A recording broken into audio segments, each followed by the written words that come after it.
Hi, everyone. Good evening. Good evening, and sorry, Brad. Welcome to the Siegel Center. My name is Allison Lyman, and I'm the artistic producer here. I am not Frank Henschker. He is rushing as quickly as he can. He had some trouble. I'm sure we'll see him shoot in the door any moment now. But I want to thank you both, everybody, for joining us for tonight's program. What's the Story? Anne Bogart's new book, which is an essays on art, theater, and storytelling. We're thrilled to have her in conversation this evening with the playwright Charles Mee, sharing pieces from this new book. And I also want to thank everybody that came to this afternoon's portion, which was led by Leon Ingulsrud, detailing the SITI Conservatory. It was a really fascinating look at the new initiative of the SITI Company. And also thanks to Michelle, the executive director of the SITI Company, for her assistance in putting this evening together.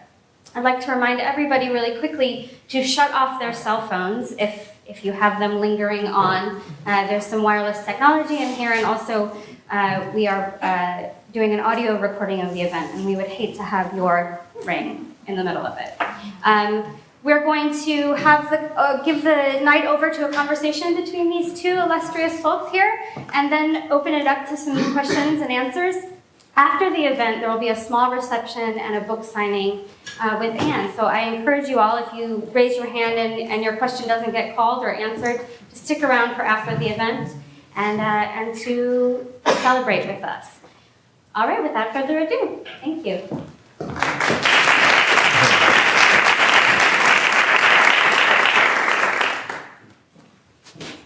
Well, as the moderator, it's up to me to speak first, I guess. Anne is my hero and the world's leading genius, and I'm crazy about her. And you don't need an introduction, Anne, because I'm sure you all know her well. You can't hear me. I'm mic'd, and you can't hear me? Well, now it's better. Now I have to talk louder. That's better. All right. Thank you. And also, we don't, I think, want to have just this little private, intimate conversation. We'd like to have an immersive conversation and really invite you early on to ask questions or make remarks, whatever. Can I actually say then, because there was such a great atmosphere, we both arrived early because we're both nerds. And we sat here and people came in and there was music playing and everybody, didn't it feel like a salon? So I wonder, Brad, up there, if you mind turning some of the house lights back up again? Are you up there? The other Brad? There's two Brads. Yeah, just so we can see ourselves. I'm being an unbearable director. I'm directing already. Directing the evening and the lighting. How's that feel? Any better? Yes. You can see each other. So I would love to keep that atmosphere, which is precious, that kind of talking to each other and not looking down like this all the time. That's radical. I interrupted you, Chuck. You did? Keep going. Chuck is my hero, too. He actually, he married me. Well, and Anne married me and my wife. Right, I mean, you got it? I married Chuck, and Chuck married me.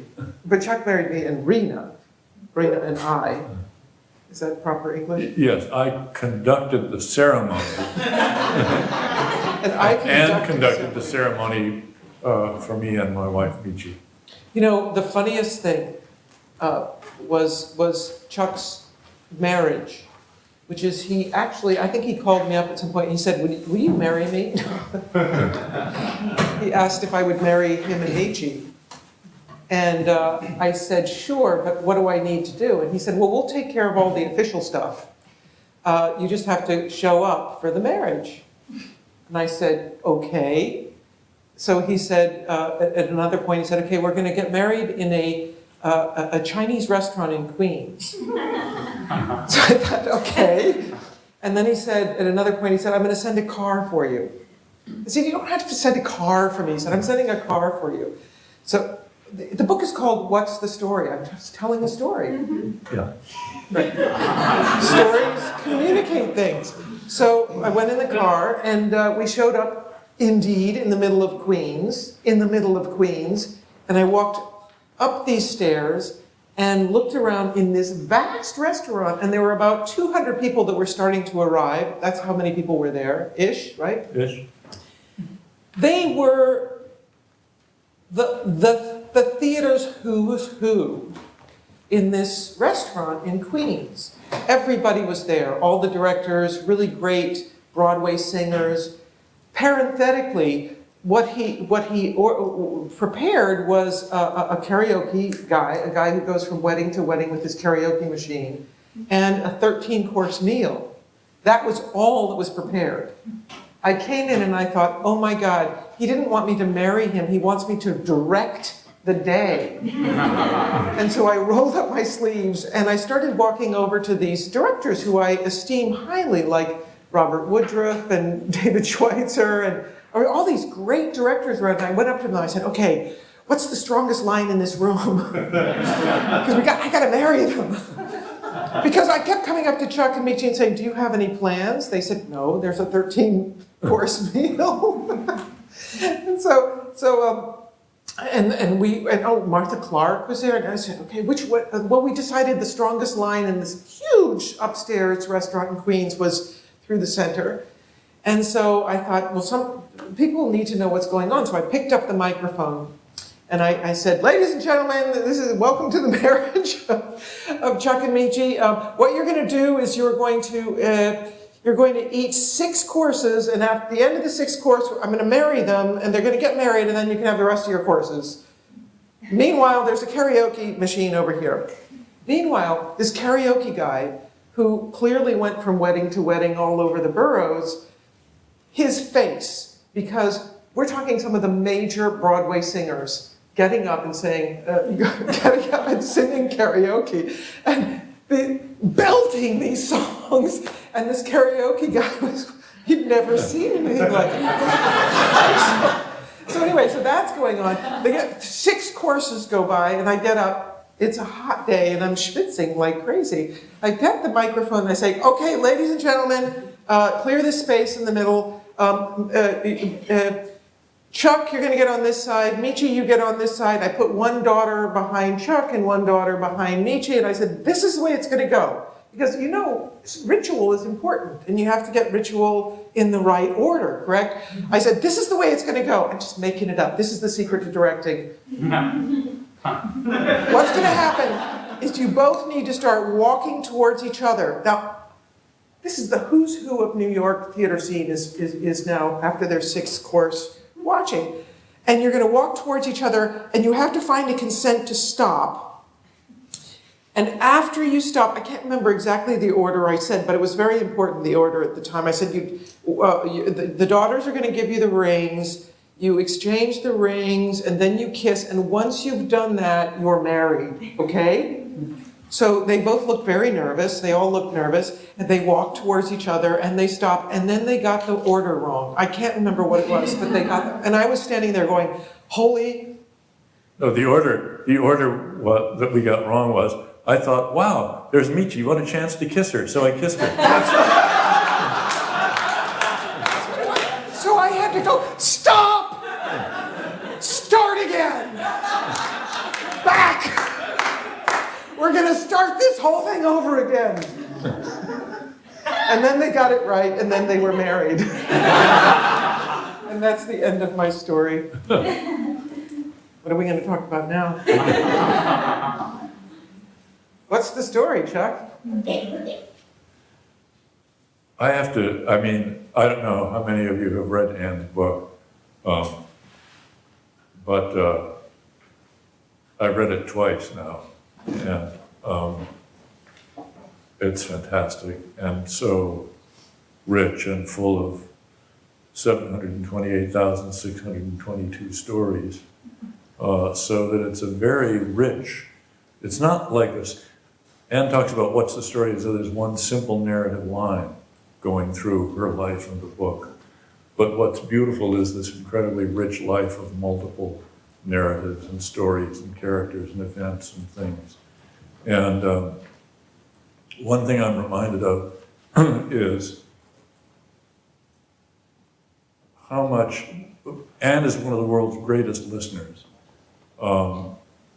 So that she listens to what's going on in the world and in life and in the theater and with actors, and when she goes to a show and all the rest of it. It reminds me, I had an old friend named Dick Fisher, who, when we first met in our 20s and when we came to New York, and he worked in the admissions department at Princeton, which he said was kind of a boring job, and he thought it might be really fun to be an investment banker.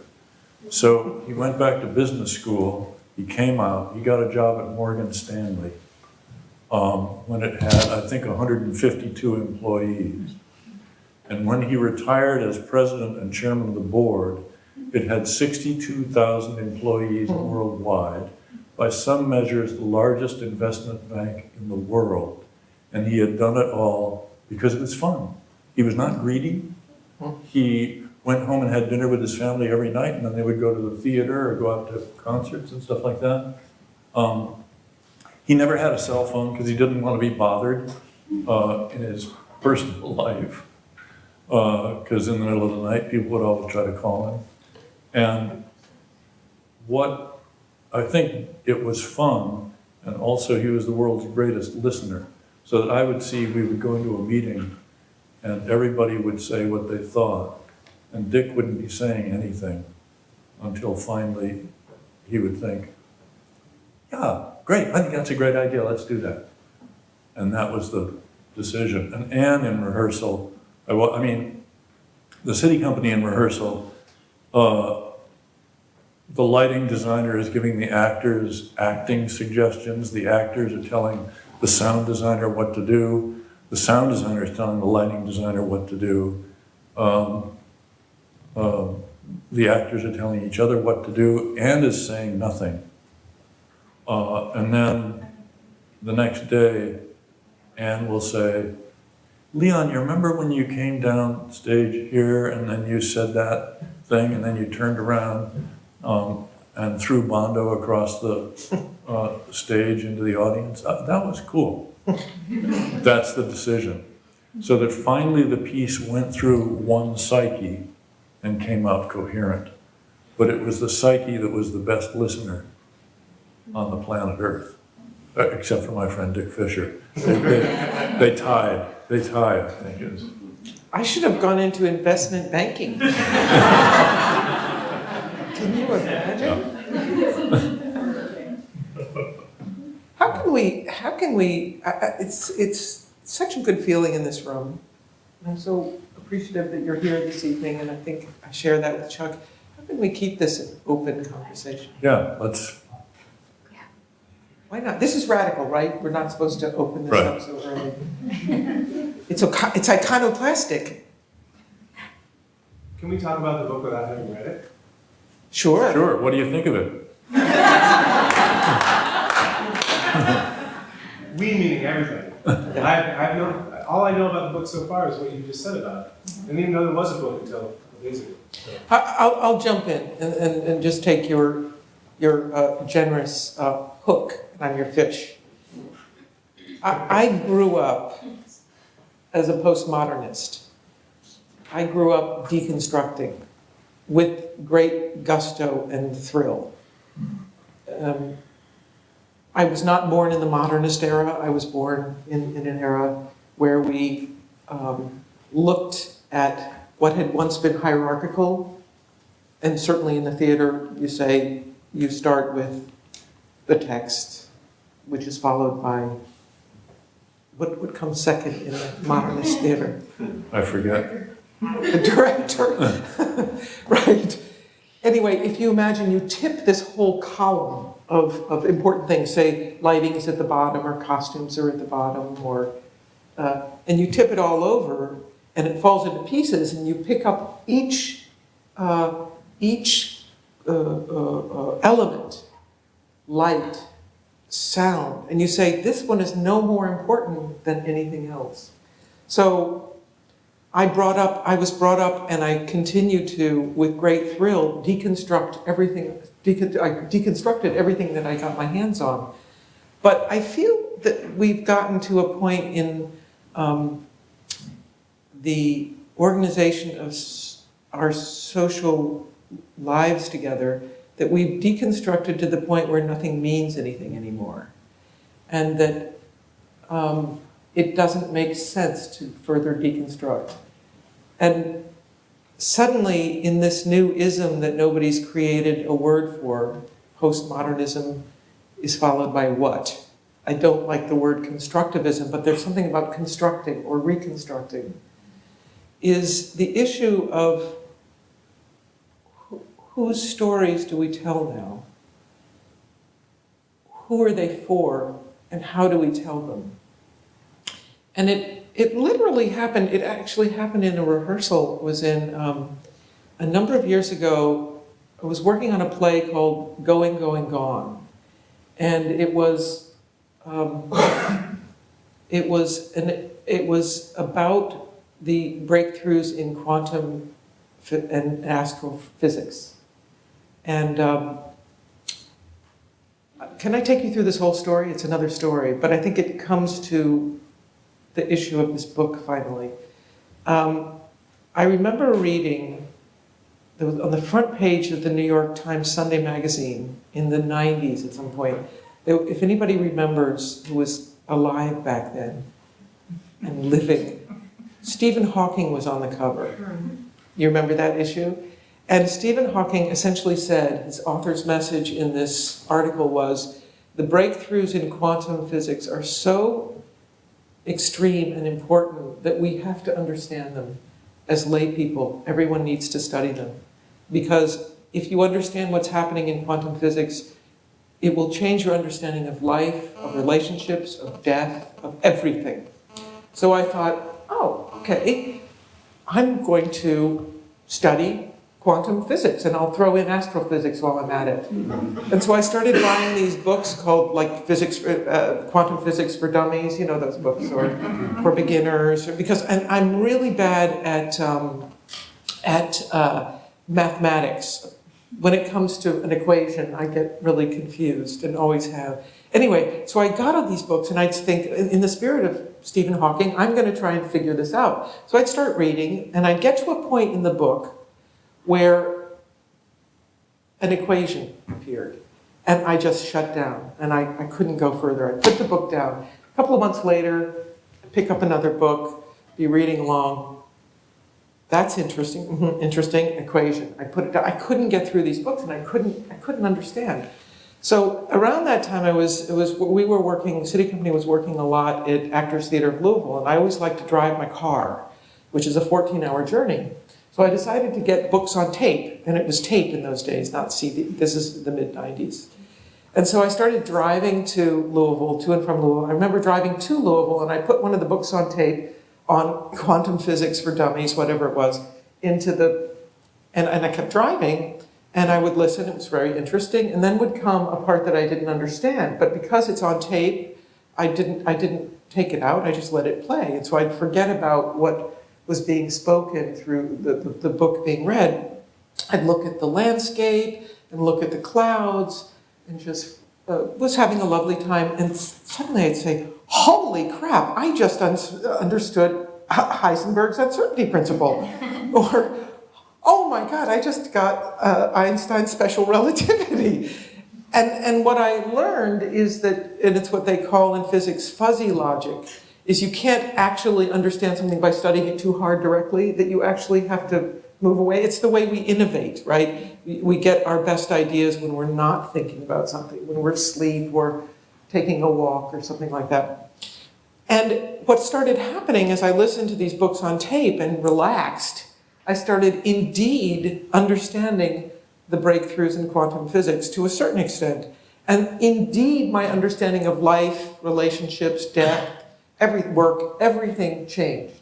Now, as a theater director, I am dedicated to sharing the thrill that I get from research with an audience. Through the actors I work with, through the designers, I started thinking, how can I, and it's also actually, to add a little more truth, I'm a little bit lazy. And I know that if I work on a play about something, I'll study it deeper because there are people involved, if you know what I mean. So I thought, how how could we do a play where the audience has the same experience as I do driving in the car? How is it possible that the audience I can provide an experience where the audience uses their fuzzy logic? So I thought, well, I started collecting about 200 pages of possible text that I thought would be interesting to be said. But meanwhile, I was thinking, I need a structure and a story that's very compelling. It should be a play that everybody knows. Something about, well, drunkenness would help, and like a long night would help. Couples would help, because there's a lot of couples in thinking about quantum physics. Are you getting to guess the play I chose? Who's Afraid of Virginia Woolf? To make the story a little shorter, 4 actors from SITI Company. I did a cutting of Edward Albee's brilliant play. Cut it from its 2.5 hours length to about an hour and a half, and asked the actors to memorize the text. And we started to rehearse that version of Who's Afraid of Virginia Woolf. And I said, what you need to do is that I need to be able to close my ears and understand everything that I'm seeing, so that I get the story through my eyes. And so, Hand Me a Drink had to have a Hand Me a Drink. I needed to see it. So it's a little bit paint by numbers, but it's a great play, and it can be very emotional. And so once the entire play was staged, bit by bit, all of the sections of Who's Afraid of Virginia Woolf, I said, get rid of the text. Well, the actors knew beforehand this was going to happen. It's not like I told them to memorize it and then it was going to go away. We didn't use a word of the Albee. And I said, what we need to do now that the play is staged, is to replace the text. This is the ultimate version of deconstruction, right? This is super, super postmodernism. To replace the text with scientific text about quantum and astrophysics. So, and it has to be in exactly the same, what's the word, like cadence or... It has to scan the same as the Albee text. So we started at the top, and the 4 actors were like skimming through their pages, pour me a drink, da-da-da-da-da.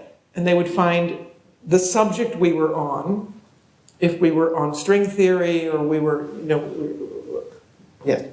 Anyway, we got through about 3/4 of the play replacing the text. It was fascinating, actually. And very emotional. And the actors who are in that production say to this day that was the most emotionally rich, those relationships between those 4 characters are rich, experience they'd had. We got to the Walpurgis Nacht section, and we had used so much quantum and astral text. And we were sitting in a circle, really stuck about what comes next. And somebody said, the Bible. Oh my God. And we ran and got a Bible. This was in the days before the internet. We ran and got a Bible. And we ended up using text from Genesis and from Revelations. And it was deeply satisfying, and it worked with the play. If you want to imagine what the play looked like, it was literally, we did it at the Humana Festival of New American Plays, and there was a white couch on wheels, there was a door frame, there was a drink cart where every drink had a different color that was sort of lit, and it was on wheels too, and then an elastic white, what do you call it, white elastic, that defined the room.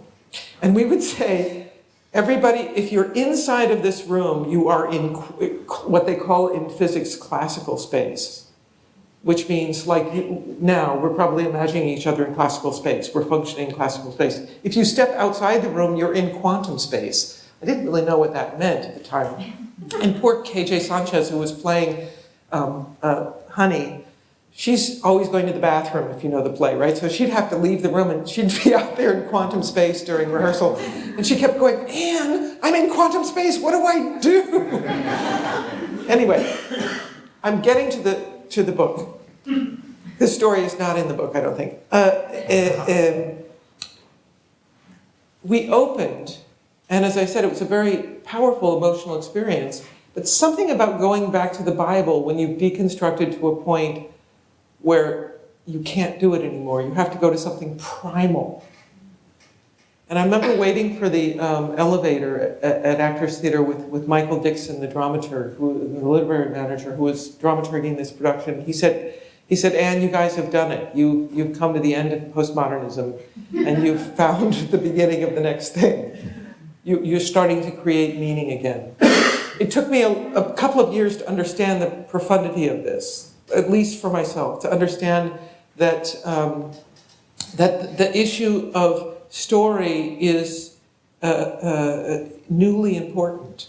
And there are, I think, playwrights right now who are writing in ways that ask that question. I'm thinking Anna Devere Smith, for example, is a good example of somebody who's saying, whose story am I telling? I think Moises and the Tectonic Theatre Company. I think Tony Kushner is doing it. A lot of people are actually asking, whose stories are we telling? What and how do we tell them, and who are they for? So this book is an embracing of the fact that I've always loved stories, that I actually teach through stories. In other words, there's a couple of students I've had in this room right now, and wouldn't you say that's true, Jimmy? It's like when I try to teach something about directing, I basically tell the story of how I learned it. And that actually creates emotion. And if you don't have emotion, you don't remember anything. That emotion is the heat that creates the protein that is a thing called memory, that has a synaptical connection that you can access. And so stories create empathy, which create points of view about life. Facts never change anybody's, right? You've tried to tell facts to Republicans. Or Republicans have tried to tell me facts, and it just doesn't work. But tell me a story, if I can actually start to live inside this mini universe that is a story, I can start to care, start to see through other people's eyes. And so the book is very much looking from a postmodernist point of view about our awkward attempts to tell stories again. Brad, are you happy now? More or less. I don't want to hog this when you ask. I still have a question about the suspicion that would necessarily arise. The suspicion that, you're telling me this story now after postmodernism. Why are you telling me this, and how much of it is true, and why should I believe you, and why should you be telling the story and not someone else, and which part of the story is true, which part isn't true, is any of it true? It just seems like there's a certain kind of suspicion that would linger. Yeah, and that is the postmodernist dilemma, and which is why there's no political action happening right now. Yeah. Is because we think everything's relative, we have no right to privilege one story over another. But I think we, in fact, do. And that we are responsible to say, whose stories should we tell? I think after 12 Years a Slave came out, which is, I think you might agree with me, is a great film. Terry Gross of Fresh Air fame, was so obsessed with that film that she invited onto her program a man who was an historian who knew a lot of post-Civil War Reconstruction. And she brought him on to discuss 12 Years a Slave. And at a certain point, Terry Gross asked him, why this story? Why 12 Years a Slave? Why not another story? And he said, because there's hardly any stories that survive. Because of the circumstances of slavery, because of the lack of education, the lack of available communion of stories, this story matters. And I think that also in relationship to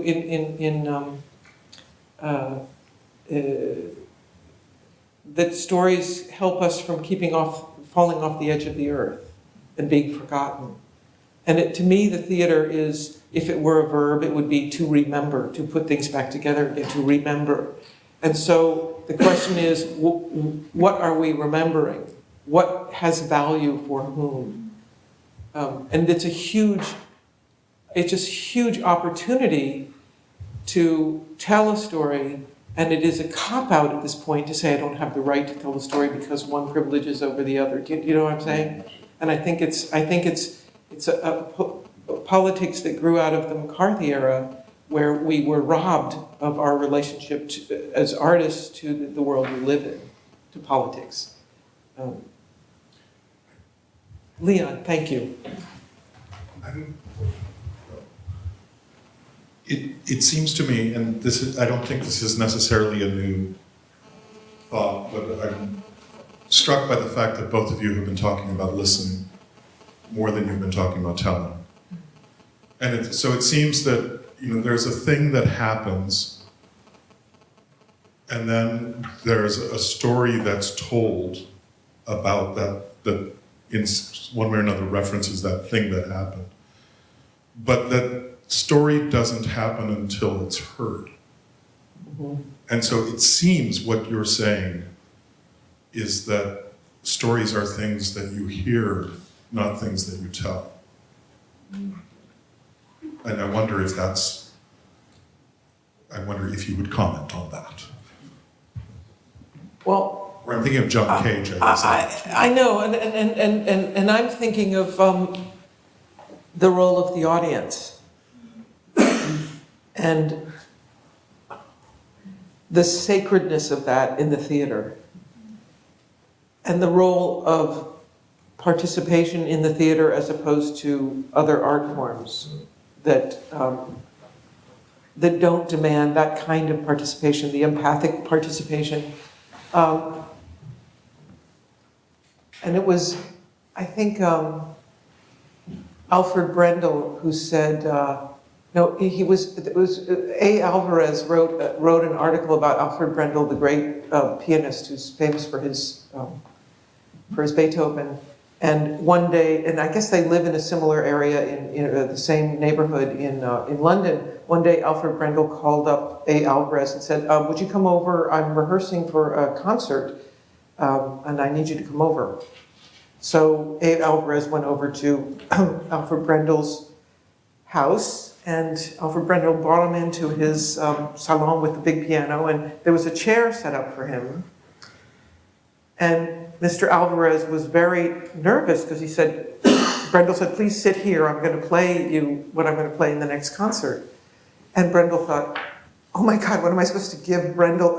Alvarez thought, "Am I supposed to give Brendel notes on his playing? Like, what am I doing sitting here?" But what he realized is that Brendel couldn't practice without that person sitting there. And I think that a great artist is a lover of the art.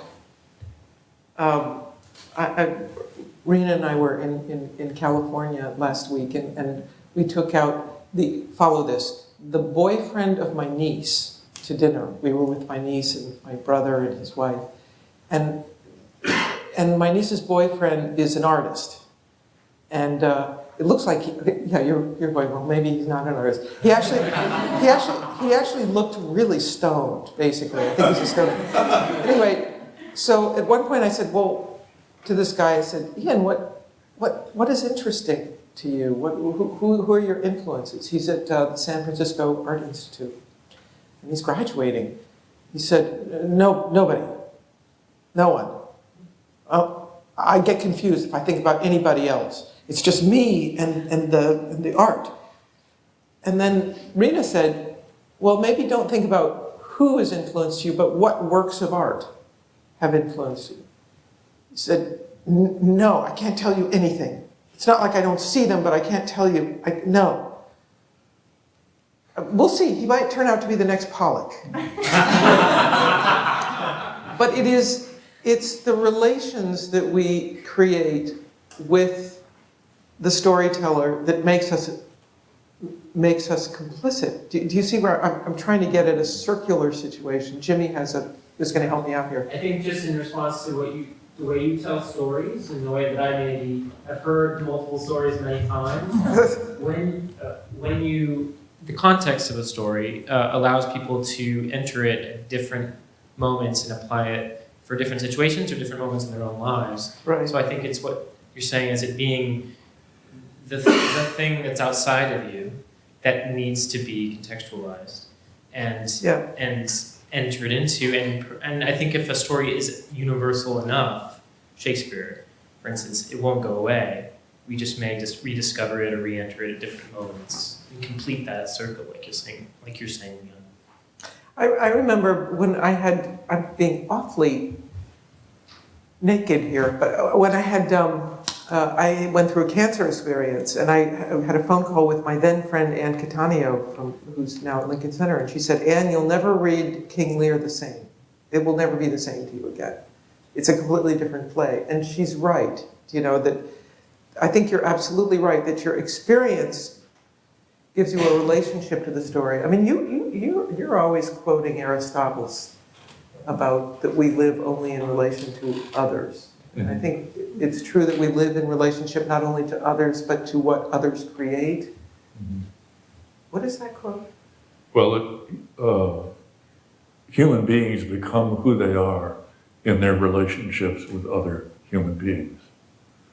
And this is why when Philoctetes was on a desert island, he wanted to come back to town because he understood that alone on a desert island, he was not quite a human being. Mm-hmm. And I worry about my cousins, my nieces. Did I say cousin before? Niece's boyfriend. He's not in relation. I'm going to get in so much trouble. This is live streamed. Yes. Going back a little bit, you said after reading the Hawkins article that you felt that you needed to go back to what you called story, and therefore you chose the Bible. And my question is, why did you choose the Bible instead of the Big Bang Theory? It seems almost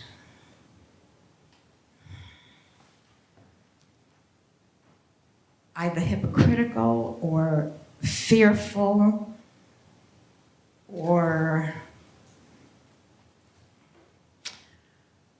it doesn't seem rational. I understand completely why you're asking that. And I would probably, in your place, ask the same thing. Trust me, we had done the Big Bang Theory already in that play. We've been through that. And it isn't rational.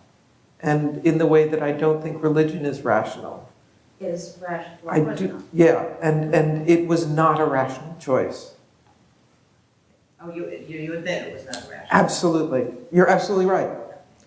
All I can say is it felt to be the right thing. And hearing those words at that moment, which was in the play, the moment when they're completely drunk, it's completely late, nobody's making any sense anymore, and returning to that felt true.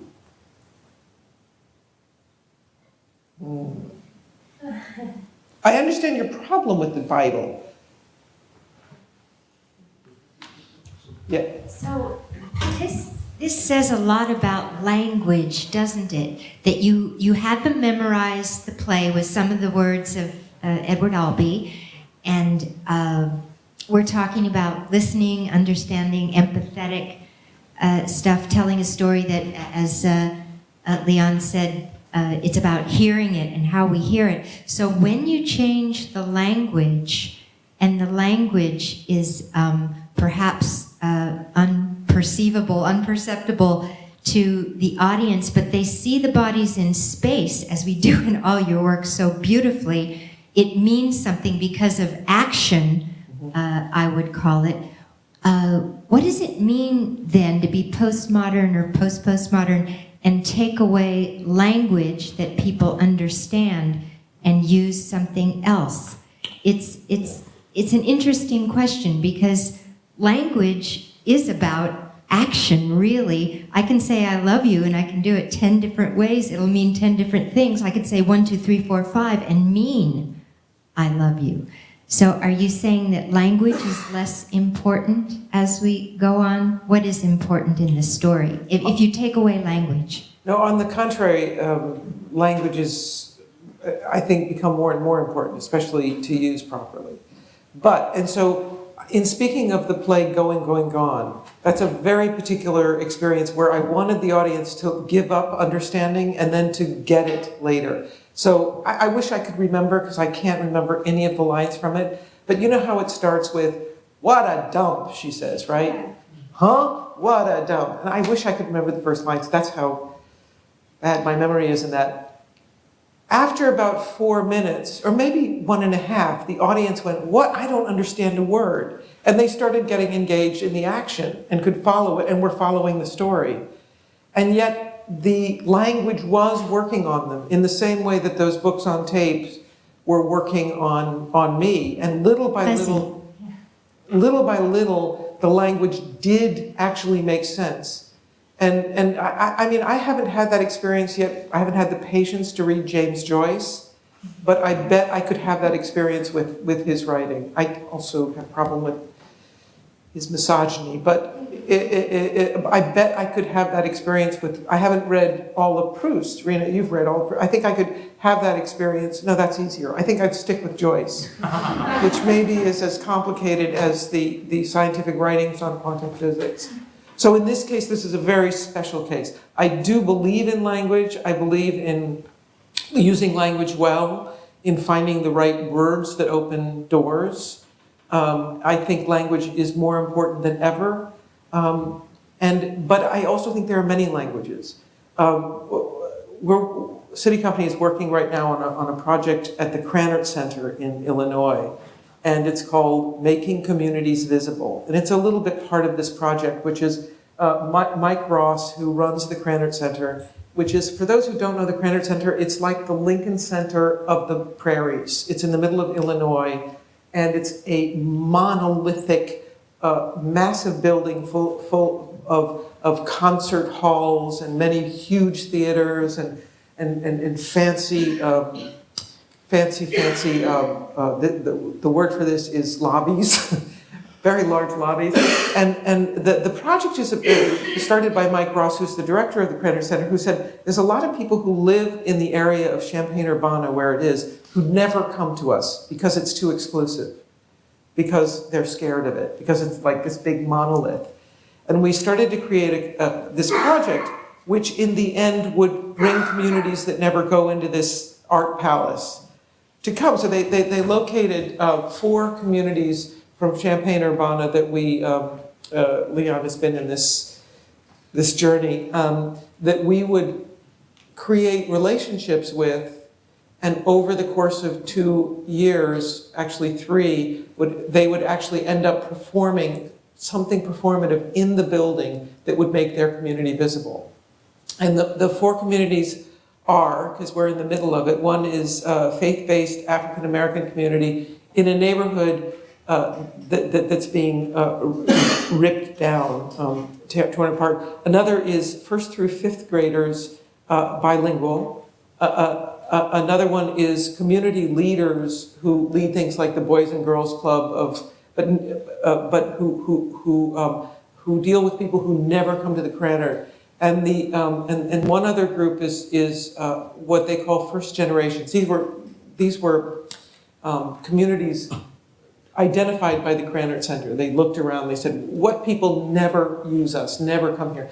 So the last one is first generation college students, and each community is phenomenal, and they have their own stories. And I just parenthetically want to tell, since I'm telling stories, the African-American faith-based community, which we met, the first time we met with them was in an abandoned crack house that had been taken over by this wonderful reverend. And everyone in those meetings said, whatever we do, whatever we create, it must be full of joy. It can't be about our problems. We thought, let's make a show about your problems. And we said, well, what would you like to do? And they said, Dream Girls. We want to do Dream Girls in the Cranner. Fantastic. But I'm getting to this issue of language, actually. Extraordinary meeting with this young 18, 19, 20-year-olds, first-generation students whose families have never gone to college. They're, in a way, swimming through this experience. And we started talking about what they could do, how they would make their community visible. And at one point, this beautiful young woman said, yeah, my best friend and I, every Friday, we go out into the world without our cell phones. That's what we've decided to do, and it's a big deal. We have a completely different experience of the world without our cell phones. We talk to each other, we look at things. And of course, we at SITI Company, we started going, really? That's interesting. And then another one of these young people said, yeah. And we started creating an idea that they're going to create a tech-free zone where you have to give up your cell phone, go in and have interactive art experiences in the one part of the building.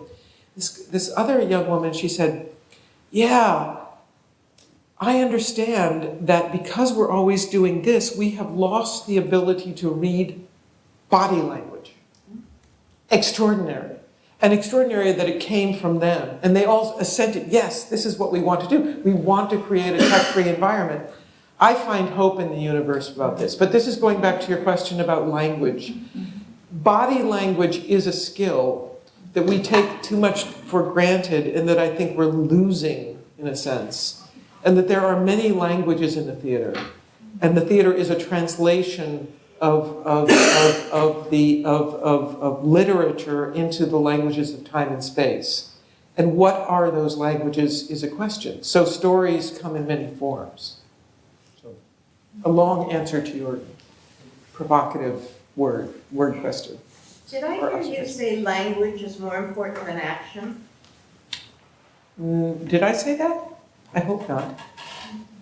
You know, my favorite definition of the theater. I mean, do you believe that? No, I'm having a little trouble hearing you, so you might not have said action, but I think you did. Did anybody else hear that? Language is action. I do know that, say, love is action. It's not words. So I think action leads. I mean, one can talk. I want to make sure that that's what you do with action leads. Absolutely, yeah. I don't see how it's possible. Action is always more important. Yeah, but what the power of action speaks louder than words. Absolutely, but then what creates action or clear action is thought. Thought precedes action, and the development of thought is developed through language. So it's a complicated. Getting into semantics.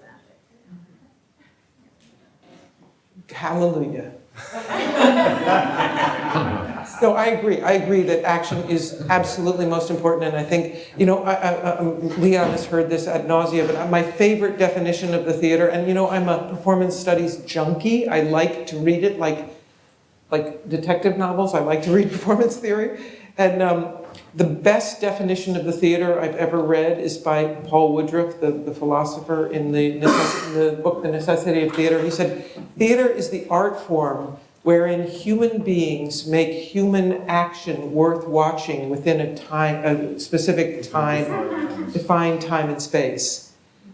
Theater is the art form wherein human beings make human action worth watching within a defined time and space.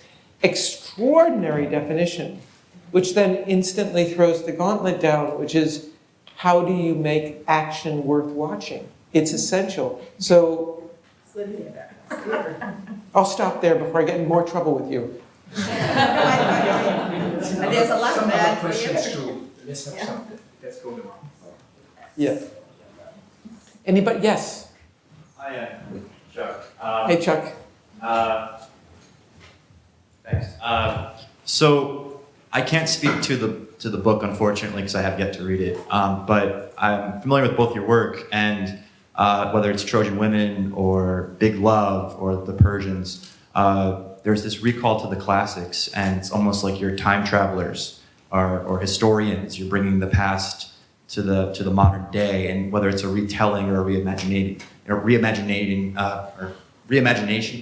They're using that word a lot with remakes of movies and TV series. But anyway, so in today's climate, with assimilation being a very American thing of homogenization of culture, assimilating to whether it's cisgender or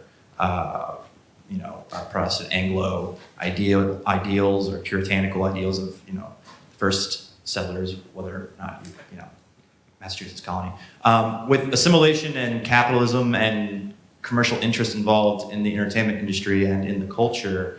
How do you navigate that? What do you think we should do, or what are you doing? I mean, you're writing this book, we're having this talk right now, as storytellers, because I feel like we are yearning for a connection to the past, whether it's back to ancient Greece or Egypt or Persia or Macedonia.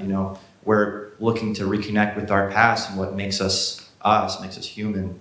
And I think that's a struggle because we've kind of lost some sense of our human identity, even with what you're saying about reading body language and technology actually getting in the way, rather than helping man. It's sort of holding us back.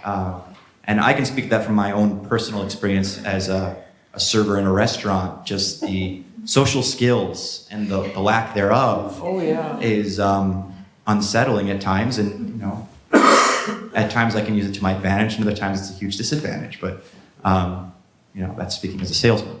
But so, what are your thoughts on that? Because it seems like this is something that excites both of you, and it excites me as an audience member and as an artist. So, what do we do? Do we keep having these talks and write books to spread the word and hope? Chuck, you go back to the classics a lot. Yeah. Well, I go back to the classics because, we were all told in school, and we're told repeatedly since then, that the greatest playwrights in the Western world are the Greeks and Shakespeare. And neither the Greeks nor Shakespeare ever wrote an original play. They always took something and redid it. And so if you take something from the Greeks today and remake it, you're asking yourself and people who come to see it, are we the same human beings? Is it still relevant? Is it still alive? And do we want some of these things to still be alive? Or do we wish we could change some of these things? I mean, that's what the Greeks were saying when they gathered in the evening to look at a play, to wonder, is this how we... I don't know if you've ever been to a theater in Greece, but many of the theaters in Greece, you think that the great theater would be constructed so that you could look out onto the countryside as you watch the play. But most of them, you look at the city in the background, because that's where people live. So they look at the play on stage, and behind the stage they see the town where they live. And they watch people behaving in the context of that town. And they wonder, could we do better than that? So we're still wondering the same thing today. I would add to that too, that it's tempting to be overwhelmed by the problems and issues that seem insurmountable. I would not underestimate the power of what you can do in a small room. And it's called, I didn't coin this phrase, I think there's a book of this title called Revolutions in Small Rooms. And I know growing into the theater world, I saw it happen very clearly in the theater in New York, which was a chorus line would never have happened without Joe Chaikin and the Open Theater. In other words, the innovations that were happening in those small rooms that totally blew up the dramaturgy of how a play is constructed. And that's happened over and over again. And in addition to how a play is created, in a small room, you create a small social system. You create a politics of a group of people. And as Chuck always says, the theater is uniquely, and what makes it different from any other art form, it is about social systems. It is the only art form that is subject matter is how are we getting along? How can we get along better? How are the actors getting along? How is the audience getting along? How are the actors and the audience getting along? Certainly every play is about a social system that's usually quite screwed up. Somebody killed their father and slept with their mother, and there's problems, and that the play is a progression through disharmony to harmony, usually with grief, usually if it's a tragedy. So in the theater, we have these layers, which is we have the fictional layer of the play, which is about how we're getting along. And it's usually people who are very screwed up. The paradox is that the audience sees two plays at the same time. They're aware of one because it happens to the prefrontal cortex of the brain, which is the story. But they're also getting another story, going back to the languages of the stage, which is how these particular human beings are getting along on the stage right now. And I think the reason why Stanislavski and the Moscow Art Theater's first trip to the United States in 1922-23 was so radical was not because they had a new method of acting, but that people had never seen people be together that way. And in those moments, those people who were knocked out by what they saw, who were young people whose names were Strasberg, Stella Adler, Harold Klerman, who saw this and said, we have to do something in the theater, we have to change the theater. They were responding to this new social system. But the new social system was also related to the breakthroughs in science and art of that time, from 1905 to 1923, when they were in the States, was the explosion of Cubism, or was the Heisenberg's uncertainty principle, certain breakthroughs of Freud and Pavlov and the Einstein and Eisenstein, all of them. And so what the theater does is it looks at a world that is going through paradigmatic changes, which we are doing right now, and finds a way to show how human beings can function together in a way that works. So what I think people were looking at in 1923-22 was they had never seen theater in which there was not, we come from a theater that's from melodrama with the lead actor and the backup chorus. They were seeing a social system functioning together in a way that was completely radical. I think the reason why there is such a strong response to the viewpoints in the theater is because when you watch that work, you are seeing a different way of people getting along that is in another way, not hierarchical, that actually expresses a way to be together in the light of changes in technology that are radically changing our lives right now. I'm going on a tangent. But to your question, I would just say it matters what you do in a room with a group of people. In the theater, that's what we do. It matters how you talk to each other. It matters how you structure time. It matters how you listen to one another, how you respect one another. And out of that can be born proposals about the way we might function together and flourish as human beings together, socially. We have, we've gone over our hour.